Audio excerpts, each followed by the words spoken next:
Hi everyone, am I audible to all?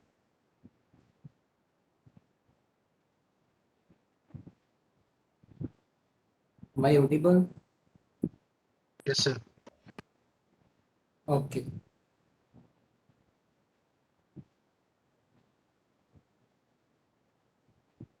Okay, so I think in the last class we have learned about the servlet config and the servlet context. Okay, these are the two things that we covered in the last lecture. Today we'll be seeing the next thing. Sir, your voice is breaking, sir. Okay. Proceed.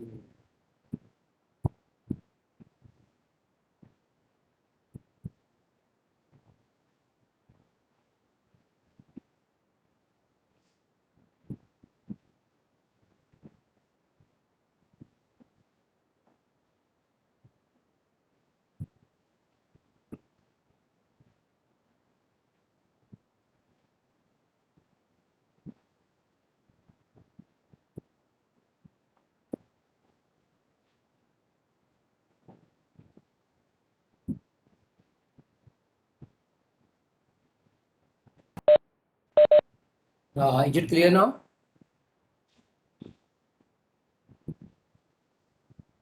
Yes, sir. Okay. All right. So today we'll learn something known as sessions. And to like manage the sessions here, we have something called as HTTP session. That is an interface here. Okay, so let's start the class now. So as we already know, the HTTP is in stateless protocol, as I told you in some of the beginning classes of this advanced Java. So it doesn't have like any means for the web server to identify the multiple client requests. That is like the web server cannot know whether the client made a request before to or not. Like for example, if you are accessing a Facebook, so first of all you are entering like facebook.com. So as soon as you will press the enter key, the request will reach to the Facebook server, and in a response, let's suppose the server has sent you a login page. So that was the first request and response. Now you have entered your user ID and password there, and then press the login button. Again, a second request will be generated from your site and will reach to the server. At the server, your login ID and password will be checked. If they will be correct, okay, then the server will send you what a home page that belongs to you.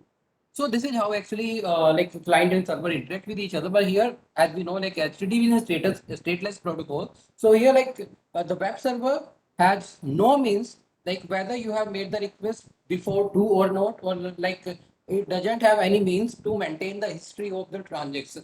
Sorry, not the transaction. We can say the communication. The history of the communication is not going to be maintained there. But actually, like if let's suppose the server is not having any means to know like from which the request is coming. So in that case, what can happen? Your web page that is supposed to be sent to you may be sent to someone other. All right. So this can be the case, like if the server will not be aware of the client, because here we know like the HTTP is a stateless protocol. We know it not going to store any states of the co- communication between client and server. So it will create the problem in that case.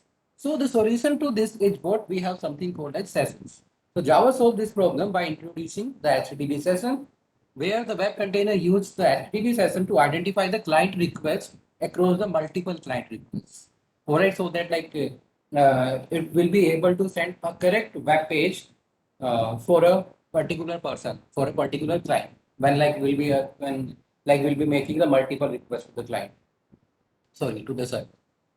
So what actually is session here in a technical way, we can say a session is a name value pair where the data type of name will be a string and the data type of value will be an object. Here the object is the parent class of all. Okay, so these are going to be stored where at the server side. And here in the form of session, we can store like the information of the each client there. So web container create a separate session for each client and it exists for a time specified by you at the time of creating the session. All right. So here, what will happen? You can see in the diagram. You can see like here there are the three clients who are like requesting something from the server. So here, as soon as the request will reach to the server, first of all, a default session will be created for all the clients. A unique session will be created for them. Like for the client one, there will be session one. For the client two, there is in session two. For client three, there is in session three. And this session is going to be unique for all the clients here. All right, and this is like the by default action here. First of all, first session will be created for all the client as the first request will reach to the server, and this is an automatic thing here done by the server. All right, so whenever client made a request for the first time, web container automatically create a unique session. All right, that is going to contain an ID that here in case of Java is called as JSession ID for each client. That is used to identify the clients across the multiple requests. Or like you are communicating with the server, obviously you will be making the multiple requests. So in that way, like the server should be able to identify you. All right, so this is how it can identify you by using this JSession ID. So container create a cookie and embed the session ID in that that has been created at the first request and send back to the client as part of the server response. And whenever client make a subsequent request, he also send its session ID with request. So container see the session ID to identify the client. So actually what will happen? Let's suppose just consider the client. Okay, let's suppose the client has make a request for facebook.com. So as soon as the request will reach to the Facebook server, so here what will happen? At the server, the JSession ID will be created for the client one in that case. And that we know like is going to be unique for that particular client. And when in a response, the Facebook will send a login page to the client one. So in a response, it's also going to embed that JSSN ID that has been created by the server here. And when the user will make a second request, let's suppose you have entered your user ID password there and click on the login button. So a next request will be generated from here and will reach to the server. And here the request is going to contain that JSSN ID. All right. So here, when the request will reach to the container, or we can say the server, so by identifying the JSON ID, the server will be able to identify you. All right. In the second request also, the same process will be followed here. So in each of the, we can say request and response, the session ID will be embedded in all of them, so that like they will be able to identify to each other. All right. So this is how like it helps us to identify the client. Okay. So anyone any doubt up to this point? Then please let me know.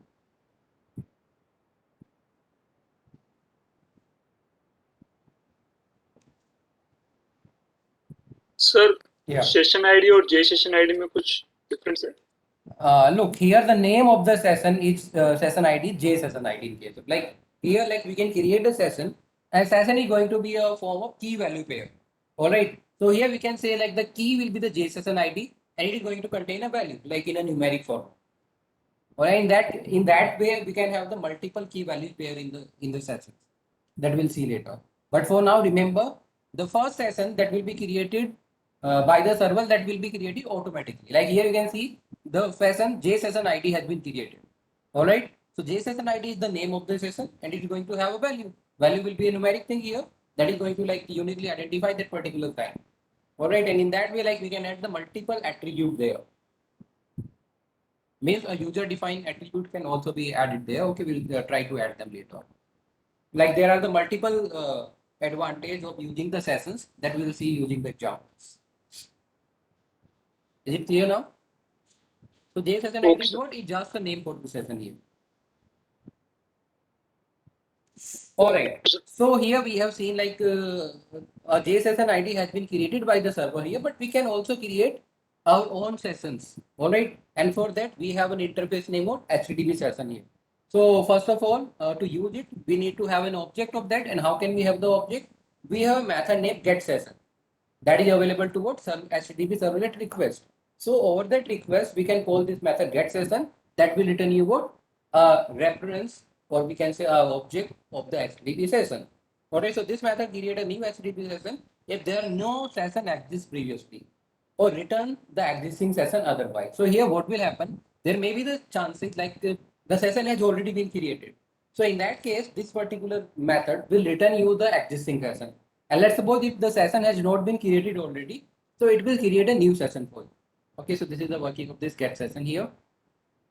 And there is a one more version of the get session available that can take a Boolean value here, true or false. So here you can see in the get session, we can pass either true and false. And let's suppose we have passed the false here. So in that case, what will happen? It will return you the existing HTTP session. And let's suppose if there is no previously existed session available, in that way, it is not going to create any session and it will return you null. Okay. So if you pass there false in the get session, that means it will only be able to return you the existing session. It is not able to create a new session for you. But if let's suppose you are passing true or you are keeping it as a empty because by default it is going to be true. So in that case, if the session exists, so it will return you that one or will create a new one if let's suppose the session is not there. All right. So these are the two ways to get a reference to the HTTP session. And once we have a reference or we can say the object of the HTTP sessions, these are the methods that we can use there. First of all, we have the set attribute. Using this, what can we do is we can add an attribute into the session. Like we have seen the JSession ID. So we can say like the JSession ID is one of the attributes there. All right, that can have value. In that way, I can create the multiple here. Like I can use them as a set attribute. Here I can pass what? The name value pair. As we know, it is going to be name value pair. And we know like the name is going to be data type of string and the value of what? Object. So you can see here, it will accept the two parameters, string attribute name and the object attribute value. So in that way, we can add any number of attribute in the session. And let's suppose if I want to get any attribute, so I can use the method what? Get attribute. And there I can pass the name of the attribute and it will return you the corresponding value of that. Okay, let's suppose I want to get the name of all the attributes that you can see here. It will return you what? An enumeration. All right. Of type what? Of type string. All right. And that is going to contain what? All the attributes named there. So you can iterate it using the hash more element and next element method that we already know. How can we use that? Okay. Next is the get ID, using which what can you do is you can get the session ID there. All right. Next is the get creation time. Like let's suppose you want to know like at what time the session was created, we can get it. Okay. And here this method return what use the creation time, and here the time will be measured in the millisecond from where? From the since the midnight of January 1, 1970. And in the same way, we have to get last access time. Using this, what can we do is we can get the time at what time our session was accessed last. We have the set max inactive interval. This is the most important method here. And here you can see like I can set the expiry time. So here it determines like for how much time you want your session will be remain valid or active. Okay. And here you can define the time. All right. And the time here is going to be specified in the seconds. All right. Next is get max inactive interval. You can get like the session expiry time after how much time the session will be expired. Like you can think of here, like for example, whenever you log in over the net banking of any bank, all right, if you are not doing any operation for let's suppose 1 or 2 minutes, so your session will expire and you again need to log in there. So this is the method there, like they can use. They can define the session time there, and let's suppose if that session will be sorry, that time will be expired. So at that time your session will also be expired. All right. The next method is invalidate. And using this invalidate method, what can we do is we can expires all the sessions available. So here using the set max inactive interval, I can define the expiry time for a particular session. And let's suppose if I am having the multiple sessions there, and let's suppose in a single step, I want to expire all of them. So directly call what? Directly call the invalidate method. And using this, all the sessions will be expired. Okay, one more method is there is new. As the name indicates, using this, we can check whether a session is a previously existed session or a new one. Okay, so these are the methods that we will see here using some of the examples. So here we have the first example that is going to be a basic one, where like we'll show how to create a session, check whether the session is a new or an existing one, how to set the expiry time for the session, and how to get the servlet creation and the last access time. So here the first example is just going to show you the demo of these methods. And from the second example onwards, we'll see some of the actual use case, like where we can get benefited from the sessions. But here, first of all, we'll try to what just try to learn about like what how actually we can use the methods of the HTTP session. So let me open the Eclipse.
All right, so let me close the open project.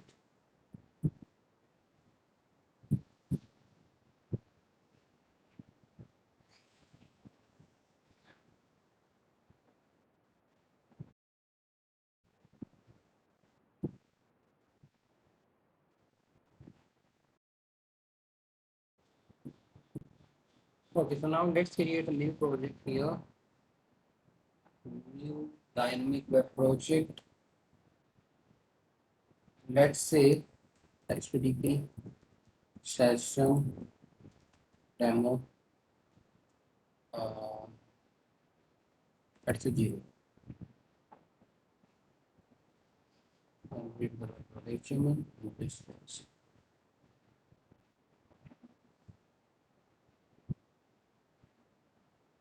Okay, so first of all, create your default page, the index.html or index.jsp, whatever you like.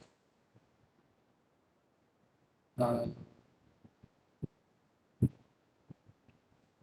okay, so let me add a JSP file, index.jsp.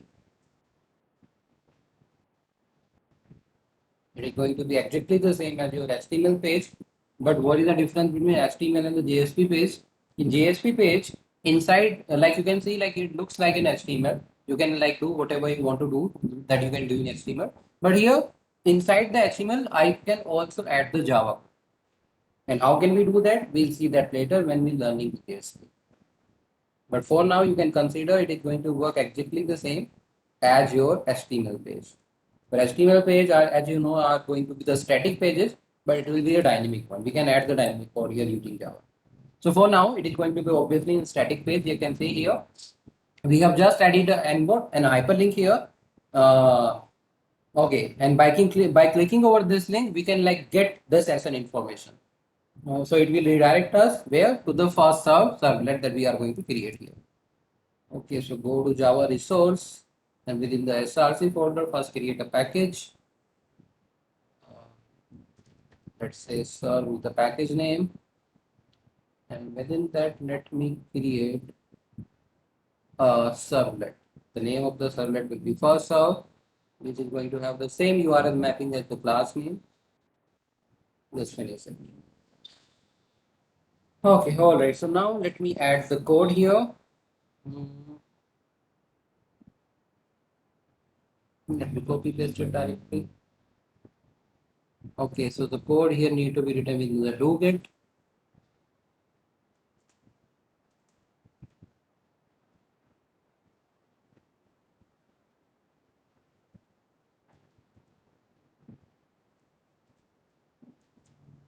Okay, the required packages are the print writer, the IO package is required for HTTP session, java.servlet.html. Okay, the package has been imported. Okay, now let's see the code. So what we are having in the code. So first of all, we have created the print writer object and then the session object. You can see like we are saying what HTTP session equals to request.get session. So here session is the object name you can say. And here, as you can see, we are just using the get session without passing any true and false. So in that case, what will happen? If the session already exists, so it will return you an existing session. And let's suppose if you are if the session is not available there, so it will create a new session for you. So in that case, we are going to get a new session here. Okay, so we want to check, let's suppose the session that we have got here in this session object is a previously existed session or a new session. For that, we have a method named is new. That will return you true if the session will be a new one. Otherwise, it will return you false. So we are passing it within the if else. So session dot is new. That means what? The session is a new one. Otherwise, in the else part, we can say the session is a previously existed session. Okay, so here we have seen the use of the first method, that is what? The each new. Okay, the next is what? Let's suppose we want to set the expiry time. After this particular time, the session will be expired. Or we can say in other word, the server will not able to identify you.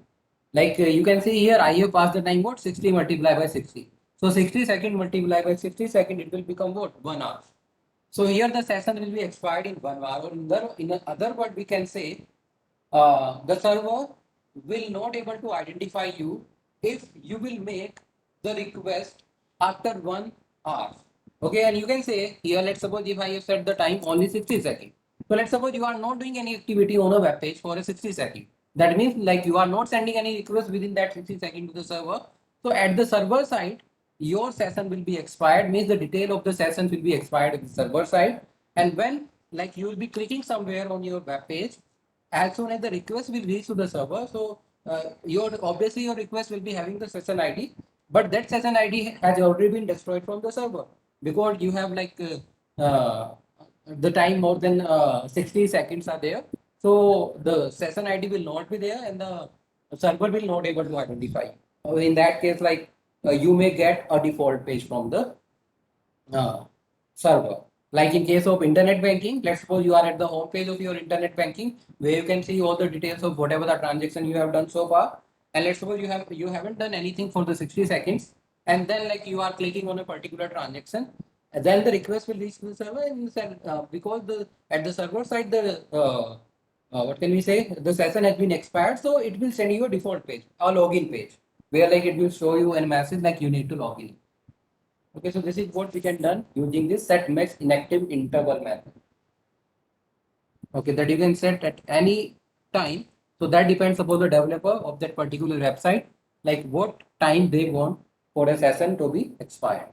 So here, like we are saying, in our case, whoever is going to visit our website, for that the session will be expired after 1 hour. All right. Okay, after that, I am going to print the session ID. And how can we print that? Using the method name get ID. Okay, so what that I have ordered the session, I have called the get ID that will return you what? The session ID. Next, let's suppose we want to get the creation time. So the method is what? The get creation time. And here like we want to print it in a proper date format. So you need to pass it in what? In a date object. And the date is in a class available in Java in a util package. So first of all, you need to import the util package and then you can like create an object of that by saying like new date.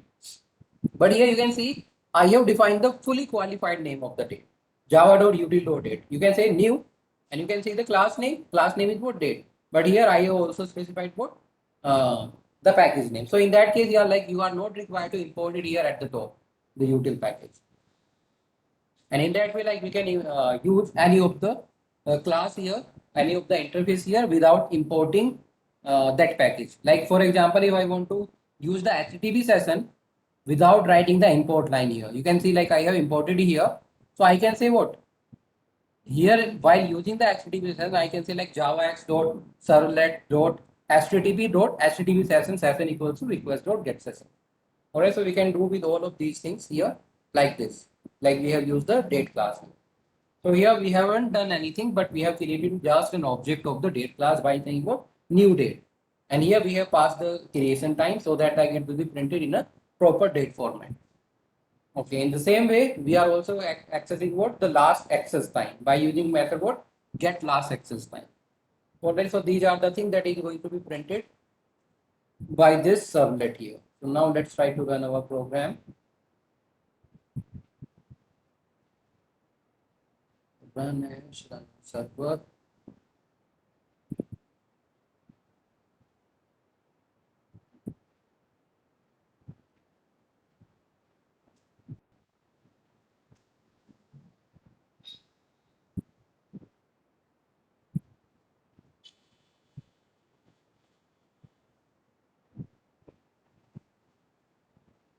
Okay, so click here to show the session information. This is our index.jsp page.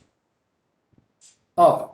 So first of all, you are getting what? This is a previously existed session. Means the is new returns false here. Next, we have the session ID. You can see this is the session ID here. Alright, that will be like by default created when a request will reach to the server for the first time. Alright, so this is the session ID here. Session creation time we have created on Monday, August 9 at 5:00.59 time according to Indian Standard Time. And session last access time is this one. So creation time and the last access time is the same here. All right. So I hope you are getting the first example here. We have seen like the basics of HTTP session, like how can we use the different methods of the sessions available here. If anyone is having any doubt in this, then please let me know. Sir, please open the program once.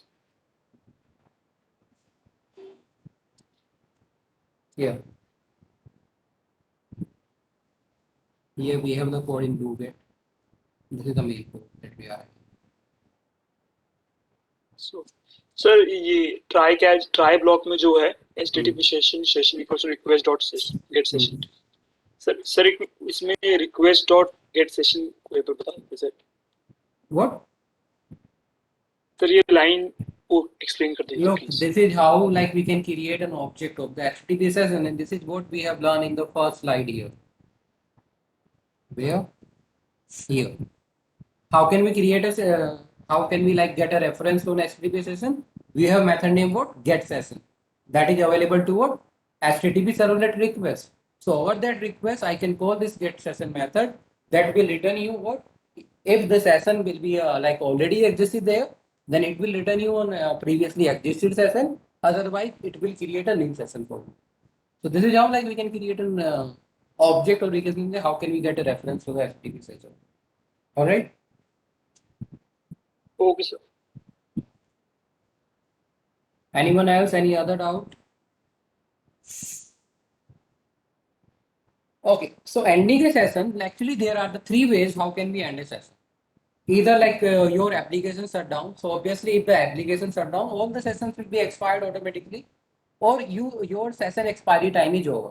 Like here you have in the set max inactive interval, like we have defined the time as 60 minutes, or we can say the 1 hour. So after that, obviously the session will be expired. Or what else you can do is you can call the invalidate method. All right, and that will do what? Like let's suppose you have defined the multiple sessions, all will be expired immediately. All right. So the session expiry time can be set in the program using what? Set max inactive interval method that we have seen here, as you can see here. And this session expiry time can also be set in the web.xml file. All right. So what can we do is, so both the options are here and you can use any one of them. In your web.xml file, what can you do is you can define a tag name what? Session timeout. All right. And here, like it will define what? It will define the expiry time of your session.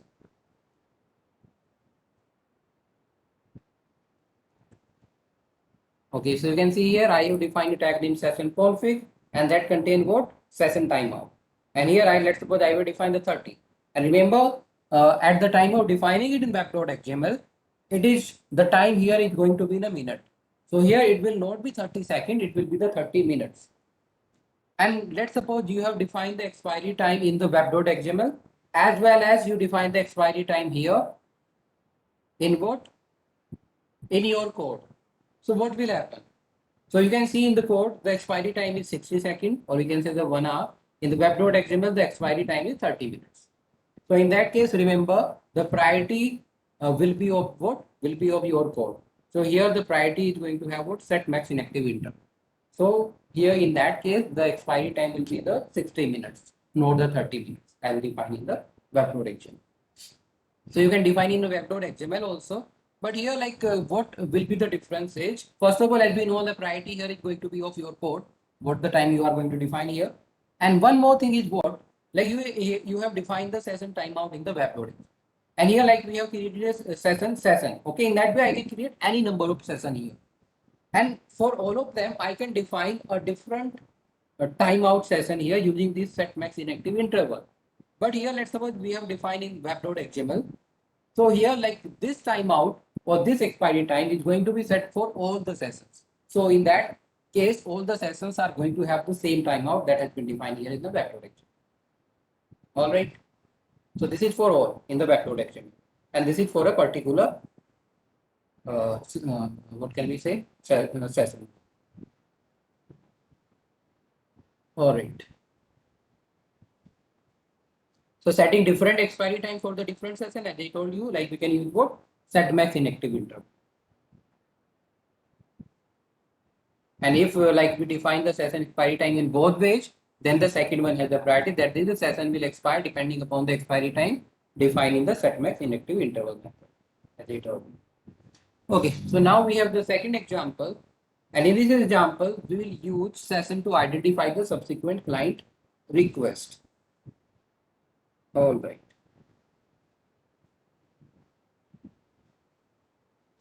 And here, to better understand why to use the session, let us first see what problem will occur if we don't use the session.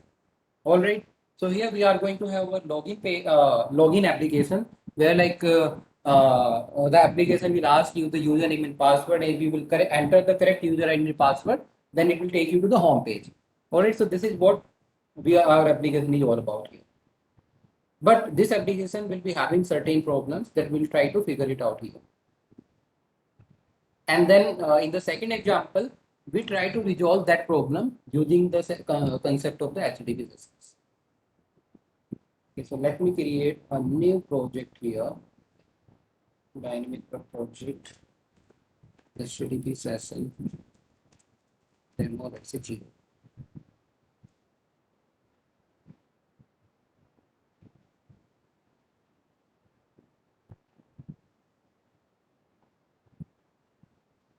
So let's create a default page, go to new, HTML or JSP, whatever you like, index.html.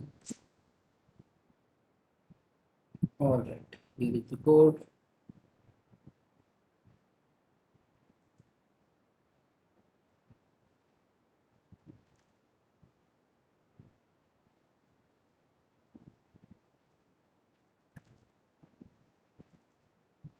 Okay, so what we have in the index.html, you can see we have a login page that is using the method post, and the action is what login check. Means what? When we will submit this form, it is going to be submitted to this servlet name login check, and where you can see like it is asking the username and password. The name for the username text field is T1, and for the password text field is T2. All right, so this is the important thing to remember here. And as you can see, like it is submitting to the login check page. So this is what need to be created next. So let me create a servlet name login check. Go to Java resource src, create a package here first. Package name whatever you like for your package, and within the package create a servlet login check.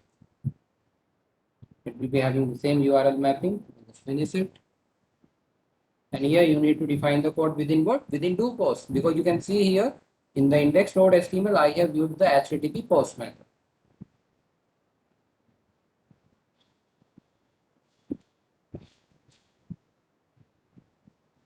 Okay, let me copy paste the code here.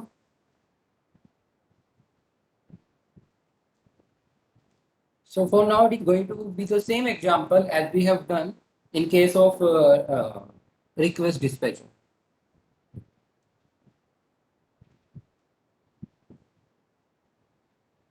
In the previous class, I think we have done the same example, and that example is having the problems. Okay, that we will like to try to figure it out. Let me import the required things.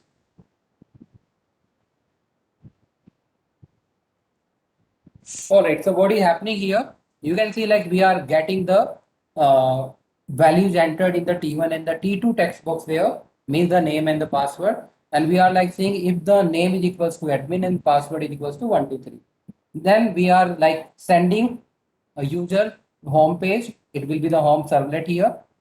All right.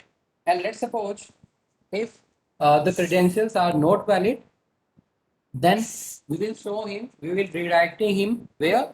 To the login page within a message what? Wrong username or password. All right, and for all of these things, what we have used? The request dispatcher. All right, the request dispatcher and the send redirect, both are things we have already learned. Okay, so one more thing is what? We need to create a servlet name what? Home. Okay, so again, right click on your package, go to new servlet, name it home. And here define the code in do get, because the do get is going to be run here. Try, just create the print writer. Let's say out is equals to response dot print writer. Okay, now you can say here out ln.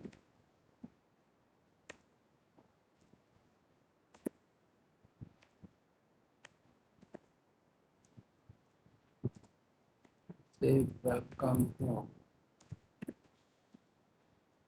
Oh, the try must also be having the catch. Oh, that's all. I think we are done.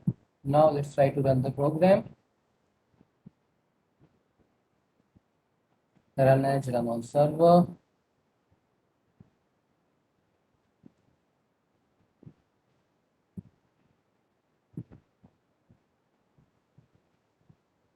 I don't know why the chat box here. Let me restart the server. Sir, why we have created home as a second servlet? Just give me a minute. Look here. In the login check, what happened? If let's suppose you have entered the correct user and password, you will be redirecting to a page where home page, and that you can see here is what is in a servlet, and that is why like I have created this home project. Is it clear?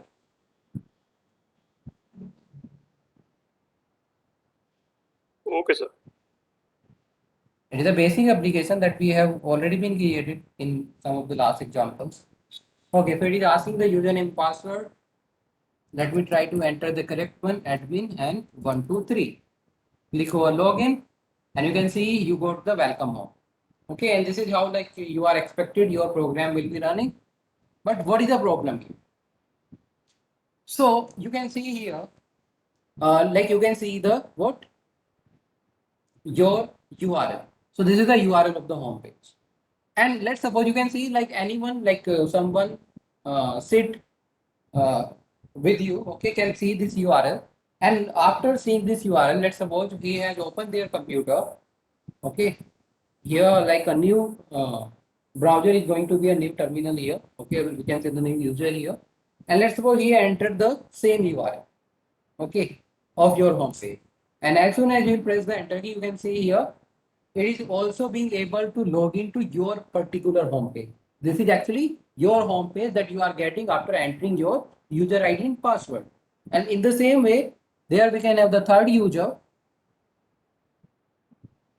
Let me open a new browser. Remember here, a new browser here will be working as a separate client. All right.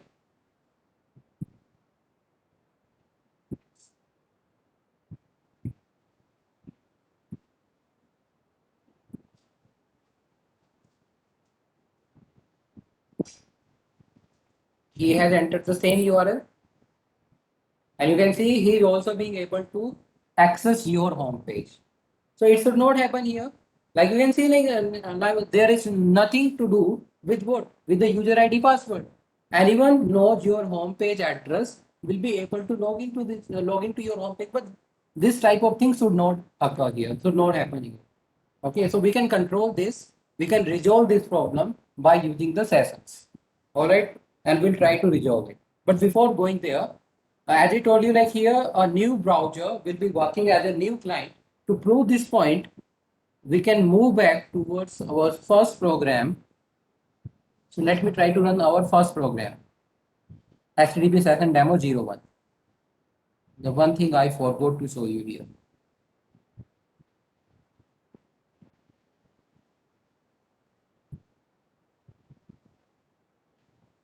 Every time I need to restart, I don't know.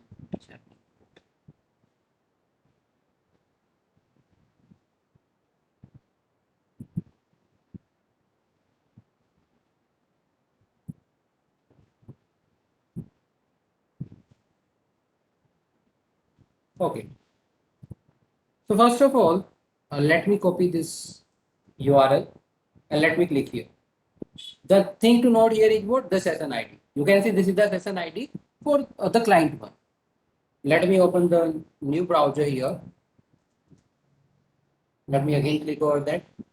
And you can see the session ID again. So to differentiate them, let me note them in a notepad. So this is the session ID when we log in through the Chrome.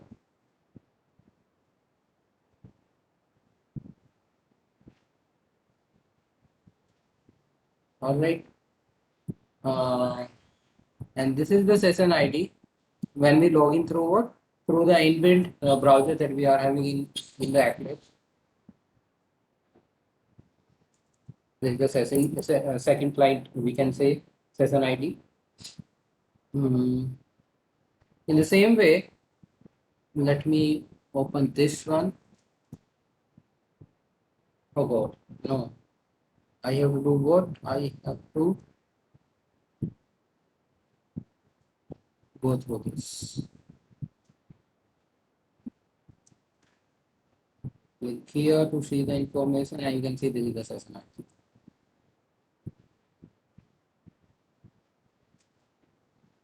So you can see here, like we have used the three browser, and for each of them we are getting what?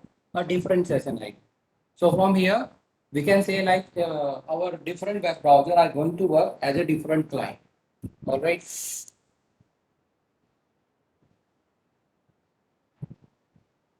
So what we have seen in the second example, like we have seen, like we have provided the login check feature.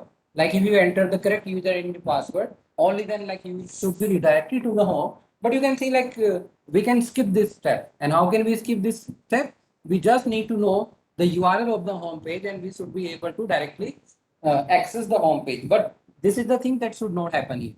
So we'll try to resolve it using the sessions. And this is what we have the next example.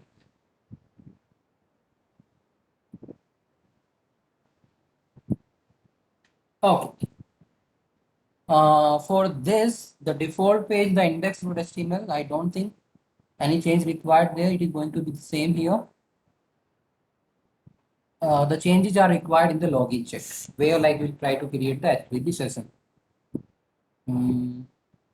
Okay.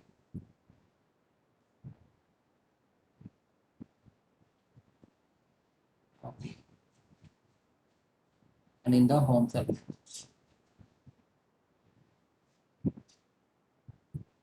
Okay, so let me show you what we need to do here.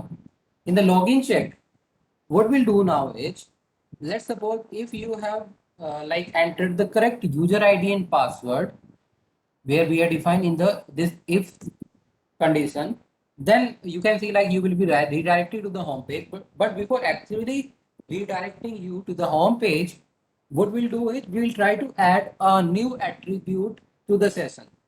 And how can we add that? For obviously, for first of all, we required a session reference here, and we already know how can we have that. We can say like HTTP session.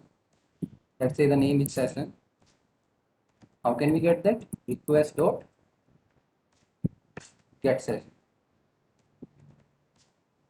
Okay, and over that session,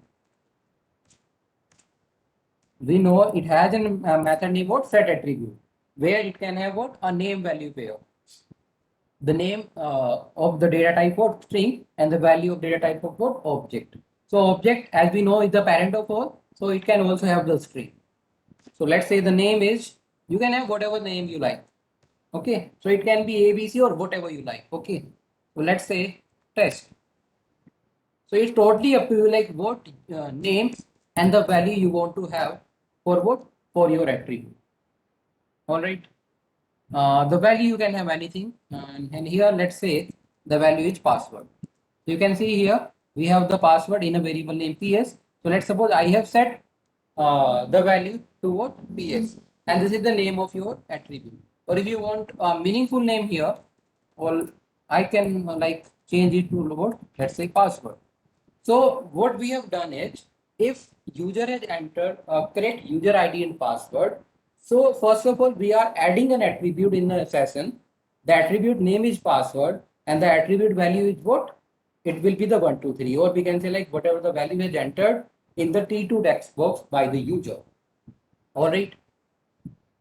All right. So this is what we have done here.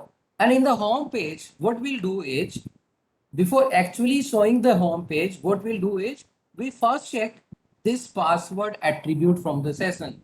So you can see here, when this attribute will be set, when the user will enter the correct user ID and password. If let's suppose user has not entered the correct user ID and password, you can see the attribute of the session will not be set. All right. So in that case, let's suppose I want to get the value of this password attribute. How can I get it? As we know, like we have the method name of get attribute, where we can password the name of the attribute and it can return you the value corresponding to that particular attribute. So here you can see the value of this attribute name password can only be get if you have entered the correct user ID and password. So this is what we'll try to check here in the home page. So before actually showing the home page, what we'll do is, first of all, we need to create the session here. This is the only way, like how can we can check it. So we can say the request dot get session. Okay, and here, what can we say? If sessions dot get attribute is the method using which what can we do? We can get the value of an attribute that has been set in the session. And you can see here, what I want to do here is, I want to get the value of the attribute name password. All right, so what can I do there? I can pass the name what? Password.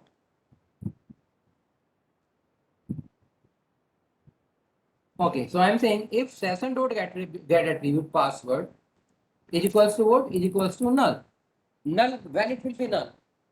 When let's suppose you are trying to access the home page directly. Directly means what? Like you are skipping this step of login. Already you can see here, if let's suppose you have not entered the correct user ID password, you can see here, obviously what will be the value of the password attribute? It will be null. Okay. It will be set to PS only in the case if you will enter the correct user ID and password. And if let's suppose it is null, in what case it will be null? That means you have not followed the proper process of login there. So what can I do in that case? We can say like response dot send redirect. So let's suppose if someone is trying to access my home page without actually entering the user ID and password, or we can say the correct user ID and password. So that particular person should be redirected to where? To the index to the login page. So here what can we say is we can say like index.html. So here what will happen? If someone will try to access my home page directly, so obviously when this session.get attribute will run, it will return you null, and in that case, it will redirect you where to the index.html page. And let's suppose if you are following a proper login process and you have entered the correct user ID and password, in that case you can see the attribute will be set, okay, the password to a value name PS. That you can see here will be this string. All right, and when it will be redirected to the home page, so obviously when this if condition will run, session.get attribute password equals to null. So this will be false in that case. So if it will be false, obviously the body of this if will not execute, and in that case this particular line will run. Okay, and that will show you what welcome. Alright, so now let's try to run it again. Let's see if the problem has been resolved or not. Run and server.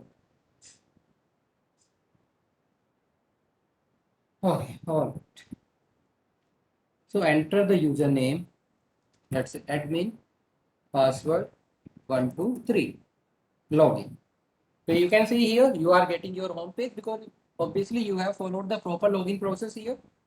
Okay, so let's do the same thing. Let's suppose someone else sitting beside you had seen your URL, okay, and like trying to get your home page directly by entering the URL of the home page. Let's see what will happen in that case.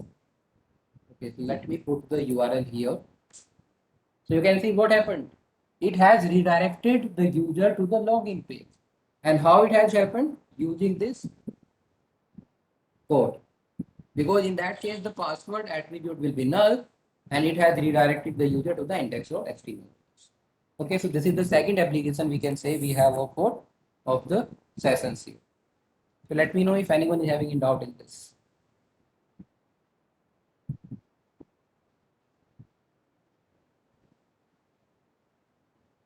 No doubt, sir. Okay, so I think we have completed the session topic. Yeah. we are done with the session. And the tomorrow class is also important where we will see the cookies. I think all of you are aware of the cookies that can store your information for a long time. Like like let's suppose you have logged to the Facebook, okay, and you have closed your browser without logout.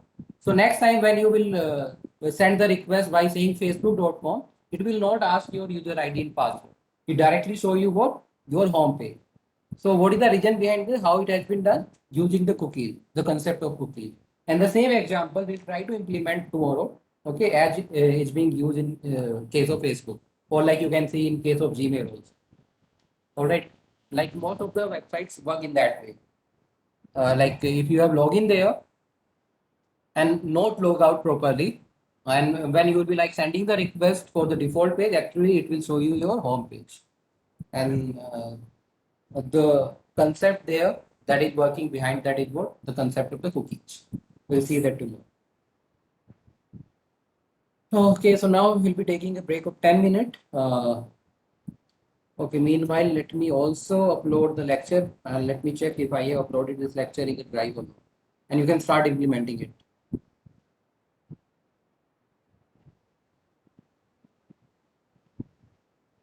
Excuse me, sir. Yeah. Sir,